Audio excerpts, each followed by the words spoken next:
أعوذ بالله من الشيطان الرجيم بسم الله الرحمن الرحيم ألا إن أولياء الله لا خوف عليهم ولا هم يحزنون. Firstly, I would like to thank you all people for coming here to celebrate Jashan Dastabandi. Today I am going to speak about Hajipir alayhi rahmatul ridwan. In other words, we can see Hazrat Sayyid Ali Akbar Zakaria alayhi rahmatul ridwan. It's my topic. Hazrat Sayyid Ali Akbar Zakaria, also known as Hajipir, may Allah bless him and grant him peace, was born in Multan. You had one sister and one elder brother. Sister's name was Fatima and the elder brother's name was Shihabuddin alias Shadi Shah. Hajipir's father's name was Muhsin Shah. May Allah bless him and grant him peace. Hazrat Hajipir, may Allah bless him and grant him peace, was very intelligent compared to his brother and sister. From an early age, he was eager to get religious education. It is as inherited good manners and good qualities from your ancestors, due to which you were always engaged in worship of Allah. You used to herd the buffaloes of Thakur Sahib of Nara village. You used to herd the buffaloes out of the village for grazing from morning till evening. Here the buffaloes used to graze and here they used to engage in remembrance of Allah. The heart of Hajipir, may Allah bless him and grant him peace, was to promote the religion of Islam.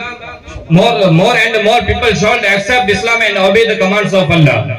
For this purpose, for propagating the religion, he used to give guidance to more and more people. He would also show a straight part of the Quran. He was very fond of Holy Quran, Hadith Sharif and Sufism. Hazrat Hajipir's ancestors came to Multan city of Punjab from Arab countries via Iran and Afghanistan and settled in 712th century. The ruler of Lanka sent prices, diamonds and jewels to Caliph Abdul Malik of Baghdad by sea. But that ship was looted by Pirish near Dibalport in Sindh. Therefore, this incident was reported to the governor of Iraq. He sent his 17-year-old son-in-law, Muhammad bin Qasim, may Allah bless him and grant him peace, with 6,000 horsemen to attack Sindh. And with his army came the elders of Hajipir and settled Multan city of Punjab. Hazrat Shihabuddin Zakaria, the great grandfather of Hajipir, who was also among this elder, who was also known as the Wali of Allah in Multan city. It was from here that Ziauddin came and settled in Thatha city of Sindh, and from here he settled permanently at Shahpur. Hazrat Hajipir, may Allah bless him and grant him peace. Sincere intention was that the religion of Islam should get a good promotion and goal of Islam start ranking all over the world. When Hazrat Hajipir, may Allah bless him and grant him peace, came to India, their voice all around India rulers had created enemies all around by spoiling mutual relation in trivial matters. This reason Shahabuddin Gauri was looking for an opportunity to invade India.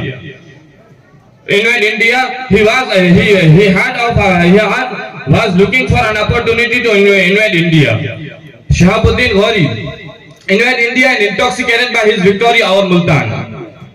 In 1175 century. He also invaded Gujarat in 1178 century. But was defeated by Bhimdev, the ruler of Gujarat. While returning by defending Bhimdev, Shahabuddin Gauri captured Peshawar and Sindh. At that time, Khusru Malik, one of the descendants of Mahmud Ghaznavi, was ruling in Lahore. After making peace with him, he returned to Ghazni. As soon as he reached Ghazni, Khusru Malik laid siege to the fort built by Shahabuddin Gauri. Due to this, Shahabuddin Gauri came to India in a rage. Khusru Malik was arrested and killed in 1186 century. Sindh, Multan and Peshawar come the under of Shahabuddin Gauri.